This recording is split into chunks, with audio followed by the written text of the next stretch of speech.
Thandeni SK under fire after ditching Durban Music Fest for Metro Awards.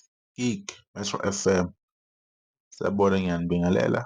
La The Fireworks TV. Kunodaba la oluthinta uMthandeni SK ngendaba yokuthi akaphumelelanga ukuzophefoma kwi-Ricky Ross Durban Fest eyiseDurban ngey'4 zika-May. So la kunodaba olubhaliwe laphana online oluthi Maskandi Star Mthandeni Sibusiso Manqele, widely known as Mthandeni SK, is facing serious legal heat after allegedly skipping a scheduled performance at the Durban Music Fest. Despite being fully paid, the artist now finds himself in a dispute with the event's company Blue Screen Entertainment, which is demanding the return of part of his performance fee following his no-show. Blue Screen Entertainment responded with a statement on Sunday, reaffirming their position and outlining the series of events.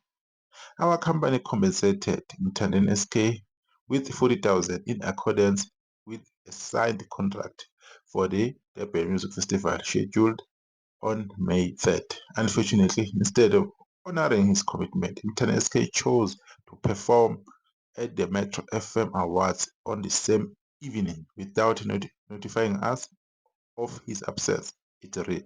The statement also highlighted further communication breakdowns. Upon confronting Mthandeni SK's management about his breach of contract, his manager explained that they were unable to return the funds immediately, attributing the situation to a supposed scheduling conflict. It was stated that they simply forgot to communicate with us, despite Mthandeni's managers confirming his attendance with our team the day prior to the festival. While a partial refund of 20,000 was proposed and accepted in principle, Blue Screen Entertainment confirmed they have yet to receive the agreed upon amount.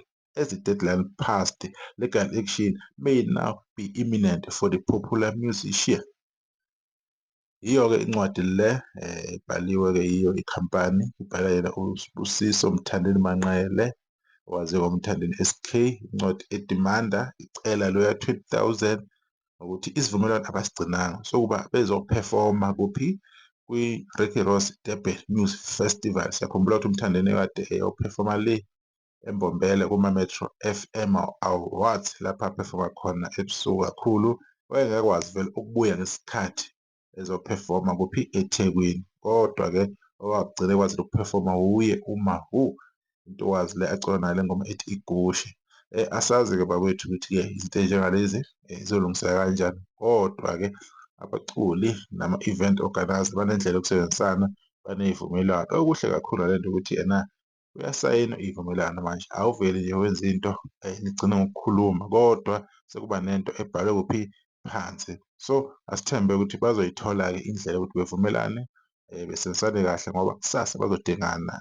Isazobuya futhi competition or i-festival nangomunye unyaka. Kuyoba kuhle kakhulu ukuthi besebenzisane kahle, bembone nabantu abamthandayo uMthandeni SK ukuthi azophefoma kuleyo event le. Kodwa-ke ey'ndabeni zemali asazi ngoba insizwa le umfowabo Manqele ibidumisa ukuthi yona iqashe ngo-200K 250K ukuze ibe khona. Futhi siyazi ukuthi uma kunemicimbi ethinta enjengaKhuzani, abaculi babiza imali abangakaze beyibize noma yikuphi, just because baqashwe bani?